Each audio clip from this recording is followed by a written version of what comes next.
Madame, monsieur, soyez les bienvenus sur Bouquet, dans notre Bouquet Éco.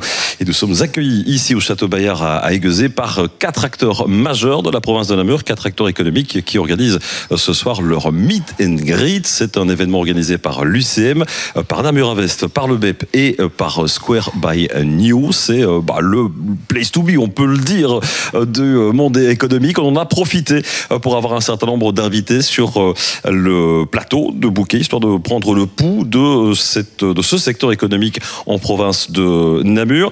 Alors vous êtes tous arrivés avec un ingrédient, ça c'est un petit peu le côté original de ce Meet and Greet, un ingrédient pour faire un mocktail, c'est bien ça. Renaud Attier, vous êtes le directeur général de Namur Invest. Quel était votre ingrédient? Alors notre ingrédient, c'était le citron vert. Citron vert qu'on avait choisi pour ses valeurs antioxydantes et vitaminées. Et donc ça illustrait bien le dynamisme qu'on recherche au niveau des entreprises, et c'est pour ça qu'on l'a choisi. Aurélie Marichal, vous êtes directrice générale du CEM pour la province de Namur. Votre ingrédient à vous, c'était quoi?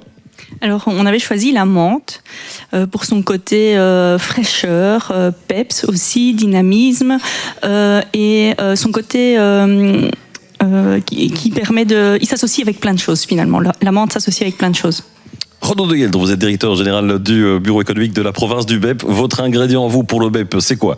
De mémoire, je pense que c'était le gingembre, parce qu'il y avait très clairement un peu de peps, et la province de Namur, c'est une province pleine d'agilité, pleine de peps, voilà.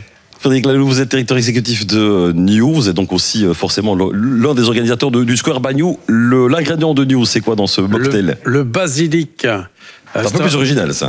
Oui, c'est un facteur de chance, de basilic, et ça permet de réaliser un rêve qui nous est profondément ancré. Avec un élément commun, c'est l'eau pétillante. Moi, ça m'a fait penser au mojito, ce mocktail, sans le rhum, évidemment, puisque dans un cocktail sans alcool. Mojito, c'est un nom qui est d'origine africaine. J'ai fait quelques petites recherches, c'est le gai savoir aussi. Mot qui s'appelle le mojo, à l'origine du mojito, qui signifie sortilège ou légende, et qui a aussi été intégré dans la culture pop, puisque quand on a le mojo, vous connaissez peut-être l'expression, c'est qu'on a la réussite et qu'on est en pleine aisance. Pour ceux qui ne connaissent pas, je vous invite à aller revisionner le film Austin Powers avec Mike Myers. Ça, c'était pour le petit clin d'œil pour commencer ce plateau. Parmi les ingrédients et parmi la signification de ces ingrédients, il y a une première chose qui m'a un petit peu sauté aux yeux, c'est que vous parlez tous d'attractivité. C'est un mot qui revient régulièrement quand on parle des acteurs économiques de cette province de Namur. On doit la rendre plus attractive. Renaud de Gueldre, l'attractivité de Namur, et là on est où? Coincé entre le bassin liégeois, entre le bassin industriel Énuy-et-Carolo et avec le pôle bruxellois qui est à 40 minutes en voiture. On en est où en termes d'attractivité à Namur? À vrai dire, effectivement, on ne peut pas réduire la région wallonne à 2 pôles industriels. On ne peut pas réduire à 2 pôles urbains. La région wallonne, c'est bien plus que ça. Et c'est justement des entreprises qui investissent dans des plus petites villes, dans la ruralité. Et je pense que justement, une province rurale, elle doit continuer à être attractive. Elle doit toujours pouvoir accueillir des entreprises, parce qu'accueillir des entreprises, c'est accueillir des familles, c'est accueillir de l'emploi, c'est accueillir tout compte fait des habitants, et c'est faire en sorte aussi que notre petite ville, que notre communauté puisse continuer à subsister, à continuer à se développer. C'est pas un no man's land. C'est pour ça qu'on développe l'attractivité à Namur. Du côté du CEM, c'est un discours, j'imagine, qui doit aussi résonner, parce que quand on parle de communes, de sous-régionalité, de l'attractivité, voire même jusqu'au niveau communal, c'est aussi un leitmotiv qu'on entend régulièrement au niveau du CEM, c'est que les communes puissent s'impliquer aussi dans ce côté attractif de la commune. Effectivement, donc les communes, elles ont un rôle à jouer parce que elles essayent leur job, c'est de mettre en œuvre des plans d'action pour l'intérêt collectif, aussi bien des citoyens que les entreprises, que les résidents, que les écoles. Et force est de constater que ce qui nous revient du territoire et du terrain, et des indépendants, c'est que ils ont parfois l'impression que la commune, quand elle prend une décision, quand elle met en œuvre une action, on ne mesure pas l'intérêt ou l'impact que ça pourrait avoir sur le côté économique, sur les entreprises, sur le commerce, et que donc l'attractivité finalement pour la commune, ça doit être un leitmotiv pour construire finalement un territoire entrepreneur friendly. C'est un peu comme parce qu'au sein d'une administration communale, il y a plein de services qui fonctionnent très bien, mais ils ont tendance à fonctionner séparément. C'est un peu comme si on construisait une maison, un gros œuvre, sans prendre en considération l'ensemble des besoins des corps de métier. Et si on ne fait pas ça, finalement on construit une maison et puis finalement les châssis qu'on va avoir, ils vont pas rentrer dans la maison. Pour augmenter l'attractivité au sein des communes, nous ce qu'on recommande, c'est qu'il y ait effectivement quelqu'un qui pilote cette attractivité et qui puisse chapeauter les différents services communaux. Pour un que service les transversal quelque part au un service transversal qui puisse effectivement mettre en relation toutes les dynamiques et créer un effet démultiplicateur sur le territoire en développant l'attractivité en tant que telle. Alors il y a des communes qui sont meilleurs élèves que d'autres. Déjà au jour d'aujourd'hui, vous avez déjà eu l'occasion d'en parler dans les communes de la province. C'est reçu comment cette proposition-là ? Alors, on a travaillé avec le BEP justement sur leurs ateliers supracommunalité. On a échangé avec les élus communaux et leur administration et les services de la commune. Ils sont assez réalistes, je veux dire, du fait que au final, ils ont toute la connaissance, tous les outils au sein de l'administration et que les faire parler entre eux, ça serait plus bénéfique pour leur territoire. On a organisé un événement qui s'appelle l'Urban Lunch, où effectivement on a invité les élus politiques, les ADL, Namur Centre-Ville également, à venir découvrir ce que Anden avait mis sur son territoire, en favorisant le développement d'entreprises dans le zoning, mais aussi en accentuant le développement du commerce dans son centre-ville, en acceptant le développement de commerce de plus grande surface proche du cœur de ville, en mêlant la culture, en mêlant l'enseignement pour développer un territoire attractif. Ouais, c'est important ça de mélanger aussi l'ensemble des secteurs et pas seulement de se concentrer sur le secteur économique. Renaud Attier, vous êtes donc directeur général de Namur Invest. Comment au niveau d'un organisme comme Namur Invest on peut agir pour rendre une région, voire même une sous-région plus attractive ? Alors, au niveau de l'attractivité, vous avez cité différents pôles économiques et il se trouve justement que la province de Namur est au cœur de ceux-ci. Donc, je pense que le premier argument pour des investisseurs extérieurs, c'est justement le côté central de Namur.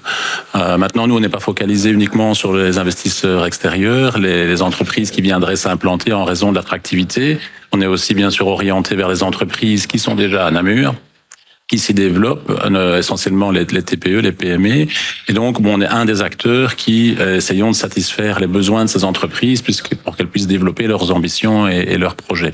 Nous, bien entendu, c'est plus l'aspect financier, mais on le fait en partenariat avec d'autres acteurs. Donc consolider quelque part les entreprises présentes au jour d'aujourd'hui à Namur, leur offrir ce socle-là, ou en tout cas ce garde-fou ou cette assurance-là, ça peut aussi rendre attractif vis-à-vis de l'extérieur, de se dire il y a un organisme comme Namur Invest qui ne s'occupe effectivement pas ou qui n'a pas l'ambition d'amener des externes en permanence et de faire gonfler la mousse, mais effectivement de consolider les entreprises et le tissu existant.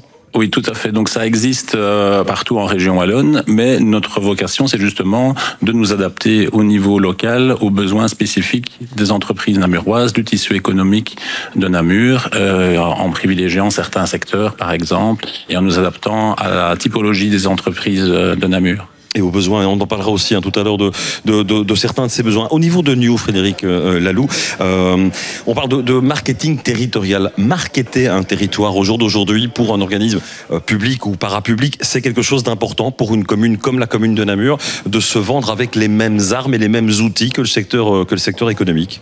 Tout à fait. Et on a, en termes politiques, un avantage sur toute la Wallonie, c'est qu'on est la capitale de cette région. Et de ce fait, nous avons accès à différents leviers que nous n'aurions pas pu avoir.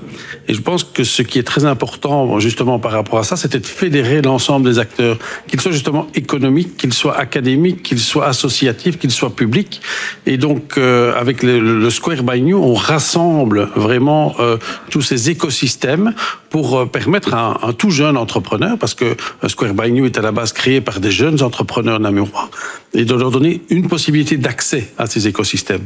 Alors après, on va les retrouver l'UCM, on va les retrouver le BEP ou Namur Invest, mais il faut commencer quelque part, et en venant dans ce moment de réseautage spécifique à Namur, parce que ça ne se passe pas partout comme ça, on a pu mettre en place depuis 10 ans maintenant des petites success stories où des entrepreneurs se parlent, collaborent ensemble et puissent encore évoluer. et créer des projets. Parce que au départ de Square by New, il y a des gens comme Gilles Basler, Kick Festival, il y a Cédric van der Warren avec le château de Namur et bien d'autres. On voit que ces gens ne pensaient pas qu'à eux, et on pensait vraiment à cet écosystème namurois. Je reviens sur l'attractivité. Quand vous êtes en mission à l'étranger ou en contact avec l'étranger, quel est le regard que portent des personnes de l'étranger sur Namur? Des personnes qui ne connaissent pas forcément Namur au départ, quand vous leur expliquez ce qu'est Namur au niveau économique, quel est le regard qu'ils portent sur la région? La qualité des outils qui sont mis à disposition des potentiels investisseurs. Que ce soit nous avec le bureau économique et même l'université. L'université est très importante aussi dans le cadre du développement territorial. Je dis l'université, mais je dois dire les universités, puisqu'il faut reprendre également la faculté de Jean Blou dans le giron namurois. C'est très important d'avoir ces spécificités des deux pôles universitaires namurois.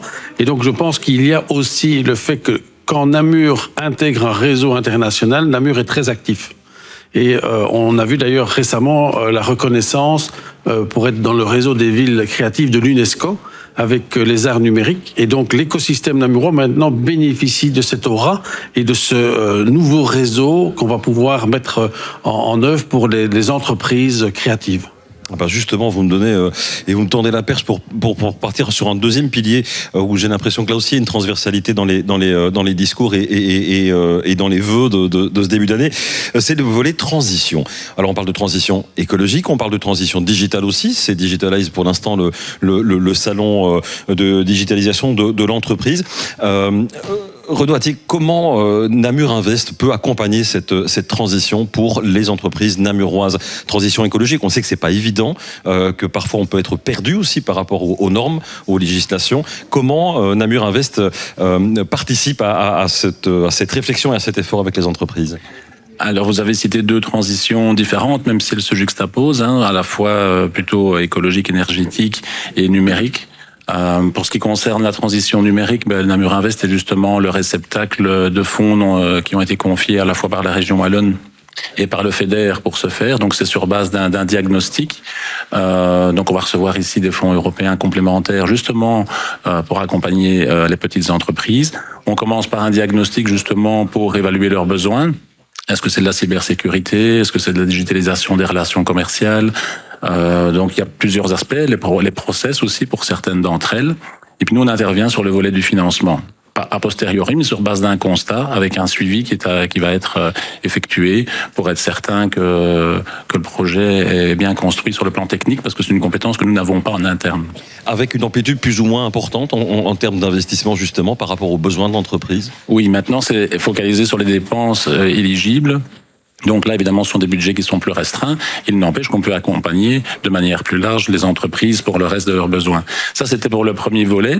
Alors pour le volet plutôt transition énergétique, on est positionné déjà depuis de nombreuses années pour la production d'énergie verte. Ça a été le cas au niveau de barrages hydroélectriques sur la Haute-Meuse, le soutien à certaines éoliennes également, des champs de panneaux photovoltaïques. Mais là, on est vraiment chez des producteurs. Ça ne résout pas le problème de l'entreprise elle-même qui, elle, doit trouver des solutions par rapport à ses propres problématiques. Et là, on les considère également pour les accompagner sur le volet du financement de ces investissements, parce que généralement, c'est évidemment assez onéreux et il faut que ça soit dans une optique de rentabilité économique. C'est dans leur intérêt premier, bien sûr. Aurélie Maréchal, j'imagine qu'au niveau du CM, c'est forcément des questions qu'on entend tous les jours, voire peut-être même toutes les heures. Comment je fais pour rentrer dans cette transition énergétique? J'imagine que certains professionnels, indépendants ou PME, sont un peu perdus par rapport à ça. Et même question vis-à-vis de la transition digitale, évidemment. Alors, il y a des entrepreneurs qui sont matures à différents stades. Il y en a qui ont déjà entamé ce trajet de transition et qui ont les moyens financiers et humains de l'entreprendre et qui font appel effectivement à des structures comme Namur Invest pour se faire accompagner dans ce trajet. Et puis, il y a plein d'entrepreneurs qui sont complètement perdus, qui ne savent pas ce que ça veut dire ESG, qui ne savent pas comment entreprendre le virage, qui financièrement ont un peu des difficultés pour le moment notamment, je pense notamment aux commerçants qui ont réinvesti toute leur trésorerie pendant la crise Covid pour faire le gros dos et qui se retrouvent maintenant à une étape où on leur dit oui, mais il faut digitaliser, oui, mais il faut faire ci, oui, mais il faut faire ça. Ok, mais avec quelles ressources financières finalement? Parce que quand ce sont des investissements, il faut quand même pouvoir y consentir à un moment. Il faut les trésoreries pour pouvoir les... Il faut les trésoreries et il faut, au-delà d'avoir les trésoreries, il faut surtout réenvisager son business model. Mon entreprise actuellement, comment est-ce qu'elle s'inscrit dans ce trajet de transition? Comment j'entreprends le virage? C'est pas juste dire oui, je vais monter dans le train du digital. C'est avec quelles ressources? Comment est-ce que je communique sur mon activité? Est-ce que mon activité est faite pour le digital? Ça, c'est pour le point de vue commerçant, hein. Mais c'est aussi d'autres questions de la cybersécurité, de l'intelligence artificielle. Et donc, notre rôle, chez UCM, ça va être d'accompagner, ou plutôt de sensibiliser les entrepreneurs sur le fait qu'il est grand temps de se poser les questions. Ça, c'est le volet sensibilisation. Et puis, dans le volet lobby, c'est de dire aux politiques, OK, on demande aux entrepreneurs d'entamer ces trajets de transition, donnez-leur les moyens. Pas spécialement financiers, mais aussi avec des ressources pour les accompagner à entreprendre ce virage le plus sereinement possible. Et là, justement, par rapport à la transition écologique plus précisément, j'imagine que le nombre de normes et l'évolution aussi de ces normes européennes, nationales, wallonnes, voire même parfois un peu plus locales, j'imagine que ça doit, chez certains, être un énorme champ, pas forcément facile, ou dans lequel il n'est pas facile de trouver son chemin. Oui, c'est exactement ça. Depuis de nombreuses années, et depuis à chaque élection, UCM fait un mémorandum et à chaque fois, il y a ce thème qui revient, une administration PME-friendly. Et force est de constater qu'à chaque fois, on remet cette recommandation dans notre mémorandum parce qu'il n'y a pas vraiment d'évolution. Les entrepreneurs sont toujours aussi perdus face aux nouvelles réglementations. Or, le chef d'entreprise, ce qu'il aime, ce qui l'anime, c'est faire son métier. Pas de remplir des dossiers, pas se demander comment il va devoir faire. Ça doit être fluide et là, on n'y est pas encore. Il y a encore un travail et c'est une recommandation, c'est une demande qu'on fait dans les différents gouvernements pour aider les entreprises à aller vers cette transition plus facilement. Il n'y a pas que vous d'ailleurs qui faites cette demande. Je pense que Renaud de Gueldre aussi aimerait bien un peu plus de simplification administrative au niveau du BEP, non ? À vrai dire, c'est le sujet du moment, hein. Je pense que tout le monde est engorgé pour le moment par rapport à différentes difficultés administratives. C'est pas propre au secteur privé, c'est propre au secteur public. Et qu'est-ce que ça entraîne? Ça entraîne tout compte fait un manque d'agilité, un manque de réactivité du terrain. Et en vrai dire, tant ceux qui apportent de l'aide aux entreprises que les entreprises elles-mêmes, on a besoin de retrouver cette agilité et ce sens en tant que tel. Ben, c'est ce qu'on essaye à notre niveau de faire, hein. Vous avez parlé de transition énergétique, transition digitale. Très concrètement, on a 3-4 spécialistes qui travaillent sur cet aspect-là des choses avec les entreprises, qui font des diagnostics dans les entreprises, qui font des plans d'accompagnement aussi bien sur la transition énergétique que sur la transition digitale. Et on travaille en pleine collaboration, notamment avec les autres acteurs, notamment avec Namur Invest, pour lequel on va alors introduire des dossiers pour des demandes de financement. Donc ça se passe très bien. Et aussi plus globalement, on vient de développer tout récemment, c'est présenté au conseil d'administration, tout un plan territorial énergie par BEP, où très clairement on travaille avec les communes sur les concepts de réseau de chaleur, les concepts de communauté d'énergie renouvelable. On va avoir un projet de communauté d'énergie renouvelable sur le parc Mécalis à Andenne. On va réfléchir sur quelque chose sur Ecolis. Donc on travaille sur aussi le photovoltaïque. Ben, c'est complet. Je crois que maintenant l'énergie justement et toute la transition durable, ça doit faire partie de notre quotidien. C'est pas quelque chose qu'on pense à un moment donné. Ça fait partie du compte fait de notre ADN. Et justement dans un territoire comme le Namurois qui est très fortement préservé, peut-être plus qu'ailleurs, il faut que ça fasse partie de notre raison d'être. Vous me parlez justement aussi de l'avenir, mais l'avenir c'est quoi pour le secteur économique namurois? C'est quoi les acteurs économiques que l'on souhaite à Namur demain? Renaud de Gueldre, je vous laisse la parole, mais tout le monde est le bienvenu à Namur, une grande entreprise, un grand site de production, tout le monde est le bienvenu? Tout d'abord, je dirais que c'est d'abord les Namurois eux-mêmes. Moi, ce que j'aime bien, c'est le développement endogène du territoire. C'est faire en sorte que des entreprises du territoire qui font vivre le territoire, qui sont là depuis des générations, continuent à grandir, continuent à se développer, continuent à croître, continuent à faire vivre des familles en tant que telles. Et puis effectivement, il y a des politiques d'attractivité qui doivent consolider le tissu socio-économique. Alors, on a des fers de lance. Il est clair que notre secteur d'activité, c'est tout ce qui concerne quand même la construction durable. La construction est fort présente sur le territoire namurois avec des entreprises renommées. Mais ça, c'est un facteur d'activité parce qu'il y a des entreprises qui existent, on peut en attirer d'autres. Frédéric a parlé tout à l'heure de Gilles Bassler avec le KIC. Il est clair que c'est un facteur d'attractivité pour tout ce qui concerne le digital. Voilà, donc c'est ce genre de secteur d'activité sur lequel il faut promouvoir. Je n'oublierai quand même pas non plus, et surtout à l'heure d'aujourd'hui, on parle d'agriculture, l'agroalimentaire, et surtout l'agroalimentaire de proximité qui existe dans Namur. Les producteurs de circuits courts que l'on a encadrés, que l'on a développés, avec aussi un système coopératif qui existe et qui le soutient, ça c'est des actions tout compte fait concrètes à notre niveau qu'on essaye de mener dans cette grande turbulence que nous vivons à l'heure d'aujourd'hui. Renaud Attier, en harmonie avec Renaud de Gueldre sur ces objectifs, d'abord priorité aux Namurois finalement au niveau des investissements et à l'agroalimentaire, l'innovation technologique par exemple.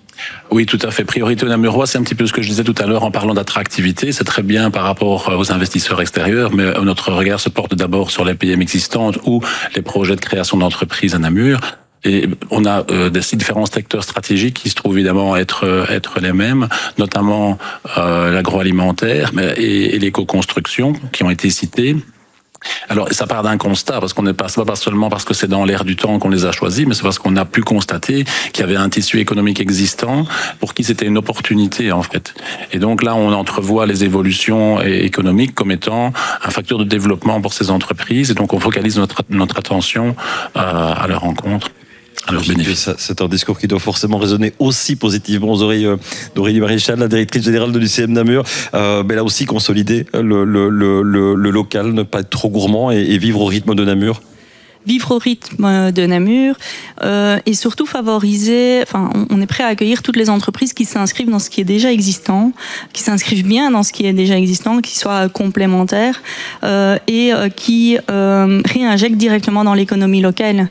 C'est ça le plus important et qui soient aussi évidemment créatrices d'emplois.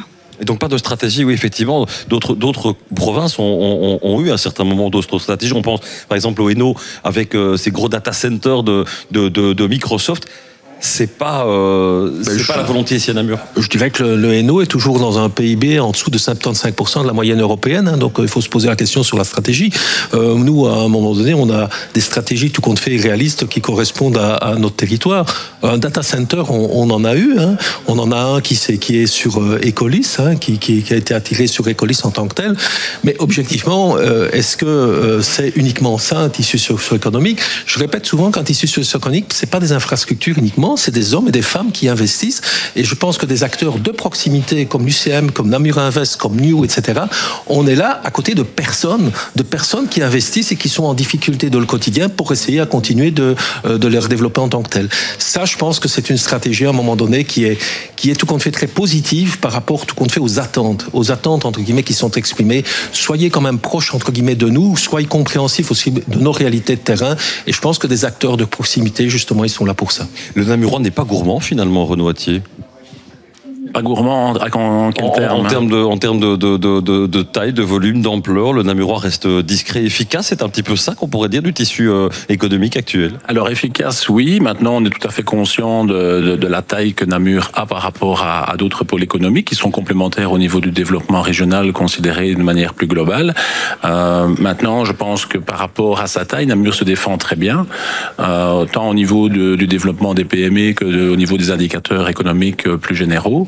On a cité ici effectivement les 75%, le seuil de 75%. Mais donc oui, non, discret peut-être toujours un petit peu trop. Ça c'est un peu le défaut de Namur. Mais au niveau de la qualité, de l'efficacité, je pense qu'on se défend très bien. Qualité, pas quantité. Frédéric Laloux, au niveau de Square Bagnoud, vous parliez d'enjeux pour 2024. L'importance d'apporter aussi le secteur associatif, d'apporter vous parlez même de secteur public, donc d'associer à ce secteur économique, à ce monde économique, d'autres secteurs. Mais tout à fait, le fait qu'on ait des lieux de rencontre où les collaborations peuvent vraiment naître et percoler, de découvrir une entreprise, de rencontrer dans cette même entreprise des décideurs publics ou associatifs, je pense qu'on a tout ce terreau. Il faut toujours qu'il soit, je vais dire, vivifié. Et je pense que le mocktail fait en sorte d'apporter cette touche. Et je crois que c'est très bien. On est là ce soir. Ils ne dialoguent pas encore suffisamment en fait ensemble. Ces différents acteurs. Je pense que la preuve aujourd'hui, nous sommes là. C'est ça qui fait en sorte de cette spécificité namuroise que tout le monde est là. On n'est pas chacun dans son coin en train de se regarder en chien de faïence et de savoir qui va tirer sur qui. Non, on tire tous ensemble dans la même direction pour atteindre les mêmes objectifs. Et je pense qu'en termes de capitale de la Wallonie, c'est quand même une spécificité. On dit aussi que les Liégeois sont très solidaires entre eux. C'est vrai, certainement. Relativement chauvin, on peut le dire. Mais les Namurois sont d'autant plus efficaces pour mener à bien de beaux projets. Et les entrepreneurs namurois... je pense qu'on a des belles success stories. On a parlé des familles aussi. Je crois que c'est très important de voir que dans le Namurois, il y a des familles, il y a des gens qui ont été ingénieux. Quand on voit le Glouton qui est à Mécalis, c'est une belle success story. On en voit partout dans le monde et c'est Namurois. Madame, messieurs, il est déjà l'heure de nous quitter, de vous laisser aussi, parce que je pense que vous avez un petit peu de main à serrer durant cette soirée. Merci en tout cas de nous accueillir lors de cet événement. Et puis, excellente année 2024 aux acteurs économiques. Une année évidemment qui sera particulière cette année 2024. Merci de nous avoir suivis. Excellente fin de soirée.